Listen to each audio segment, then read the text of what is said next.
Hi guys, welcome back to my channel. We're talking about breastfeeding and how to reach your breastfeeding goals, whether that is 6 months, 9 months, 12 months. All of these tips and tricks can help you no matter how long of a journey you're planning on having. So I know that the title of today's video is how to breastfeed for a whole year, which of course we are going to get into that. Let me start with a little background on my breastfeeding journey. So my daughter is currently 15 months old, so I have been exclusively breastfeeding and pumping for a full 15 months. The moment my baby was born, I knew that I wanted to breastfeed. It was something that was really important to me, but it was not all easy, that is for sure. So the first few weeks are definitely the hardest. That is when, you know, it's a learning process. It's never going to be super easy. I feel like even if you have breastfed before, like with another baby, first few weeks are always going to be hard. Your body's still adjusting, the baby's adjusting, getting the latch down, your nipples are just sore in general. They're not used to this. Cluster feeding and just waiting for your milk to come in,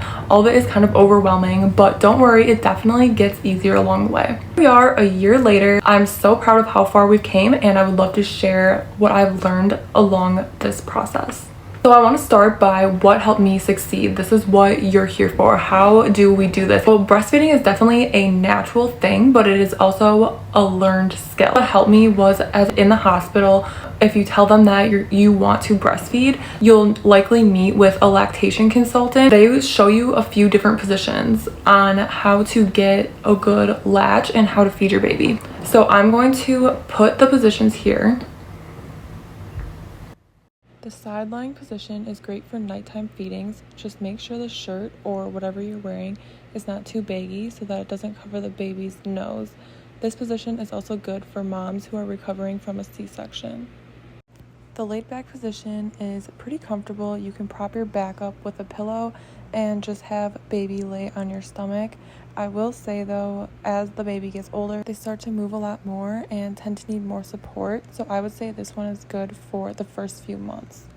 The cradle hold is a very comfortable position. You can sit in a rocking chair or prop baby up on a bobby pillow, and this one is great once they understand how to latch.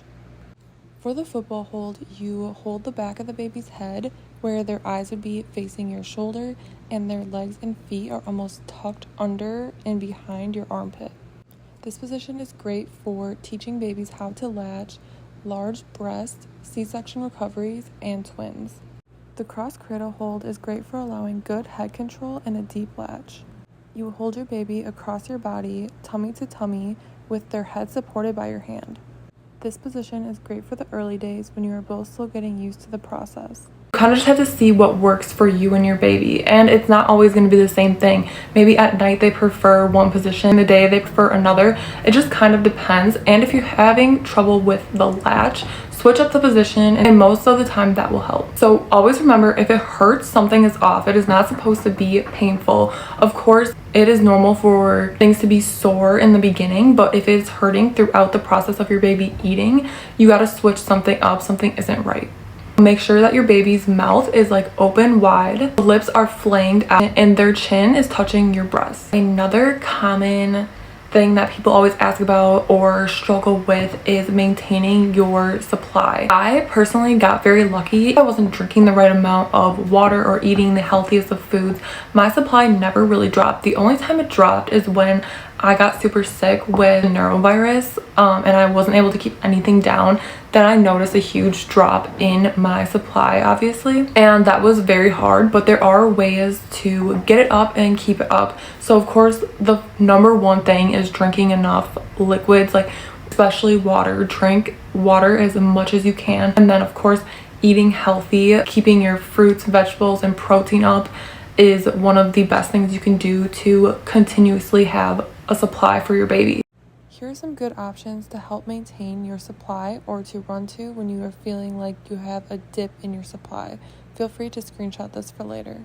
It's important to keep in mind that little bits of whatever you're eating and consuming is going to your baby, so limiting the caffeine. I'm not saying don't drink caffeine. I have coffee and stuff every day, but be mindful of how much you're drinking. yeah, just try to maintain a decently healthy diet. So then a few other things that help keep your supply up is nursing on demand. So feed the baby whenever it's hungry. Your body kind of adjusts to how often you feed. Your body kind of finds like a rhythm as to when your baby needs more food. It's actually crazy. Our bodies can change based off of your baby's needs. So feed on demand and your body will kind of learn a cycle. It'll learn to produce more at night. If your baby's eating more at night, it will learn to give you the supply when it is needed. Supply is dipping. You might want to power pump, so feed and then end the feeding with a pumping cycle, so you're still producing more during that time. Your body will catch on and eventually start making more if you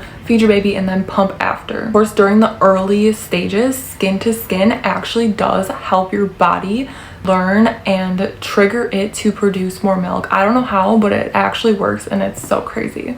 One thing that is super tough as well is growth spurts and cluster feeding. These are 2 times when your baby is naturally just going to want to eat more and constantly be on your boobs, especially at night. And I talked about this in another video. I honestly didn't know much about cluster feeding, and it is usually early on and your baby is just attached to you at all times. I just remember at night I felt like there wasn't even an hour that she didn't go without wanting to eat or latch, and cluster feeding really had me doubting if I was making enough milk. I'm like, is she just not getting enough, so she just needs to be on me all the time? What is going on? But honestly, your baby is just signaling that they need more milk during this time, and your body will catch on. You just have to trust the process. Okay, I'm gonna go through some challenges and how I got over them. The first one is pain and like nipple soreness and issues. Honestly, I only really experienced this during the cluster feeding beginning part, and then my body kind of got used to it. Some things you can do are use warm compresses for sure. I remember just like being in the shower and doing a warm compress. That really helps relieve the pain and discomfort. And also switching that out with ice a little bit you can do, but they mainly suggest to keep it warm. And then also using like a nipple cream or something can also help soothe. Also changing positions and making sure you're switching side to side, so you're not just commonly having your baby eat on one side rather than the other. Okay, so the second one is another super difficult thing, which is just being sleep deprived because of on-demand breastfeeding. Honestly, this is definitely hard.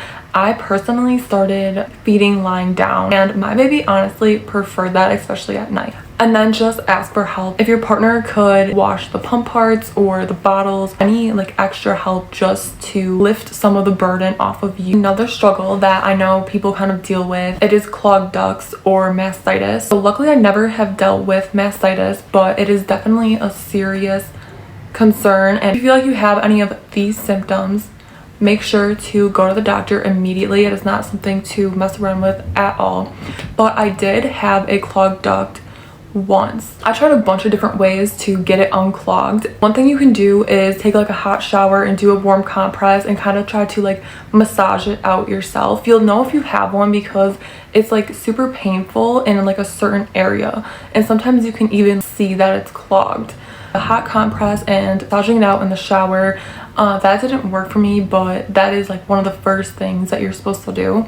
Another thing that is supposed to help is switching up the position that you're feeding your baby in. The one that's supposed to really help is if you lay your baby down on a flat surface. So I just laid her down on the bed, and then you're supposed to like lean over them and just kind of like tandem feed. So it's supposed to help just bring all of the milk down evenly as they are sucking. That didn't really do it for me either, so I was getting desperate because it had been a few days now and it was still clogged and it was hurting. So I tried the cabbage method. So you literally go and you buy a cabbage from the store and you take a leaf off of it, you wash it and then dry it, and you literally just put it in your bra, it like on your skin, and then you have your bra over it, and I think you leave it on for about an hour. And then you take it off and you try pumping. That actually worked for me. I don't know if it was just because of like the timing or if it actually worked, but after I did the cabbage thing, I used a hand pump. I was able to like manipulate the area that I was pumping from easier than just feeding her or using electric pump. So I used a hand pump after I did the cabbage method, and that actually worked, and you can just feel the relief. You'll know if you got it unclogged or not. And then finally, to just keep going, just remember why you're doing it in the first place. It is great for your baby. There are so many benefits, especially when it comes to your baby being sick. Your body is actually able to adjust to their needs. So if your baby is running a fever, if they have a sore throat, a stuffy nose, anything like that, your body actually adjusts the levels of what it is giving your baby, and you're able to help them get healthier faster. It's so amazing how our bodies can read what is going on with our babies. Honestly, it is such a rewarding and priceless feeling. You get to see the comfort that it brings your baby. It's a special bond that you guys have for the few months or year or years that you do it for. It's just a crazy and rewarding experience overall. You can use your breast milk for other things. You can use it if your baby has a rash, you can put it in their bath. It's super good for skin in general. And then also, once you're transitioning to solids, I love to put breast milk in like smoothies if you're mixing it with fruit, or even if they're teething, you can put it in one of those like teething infusers and they can like suck on it that way. So there's so many things that you can do with the breast milk. So just remember to give yourself grace. It's not always going to be easy, but you will get into a routine and it will become more natural and won't feel as stressful. Also, everyone's journey looks completely different, so don't compare or judge yourself to others. Do what works best for you, and like they say, a fed baby is best. So thank you guys so much for watching. Let me know in the comments if you have any questions or tips and tricks that had worked for you, and don't forget to like and subscribe, and I will see you in the next video.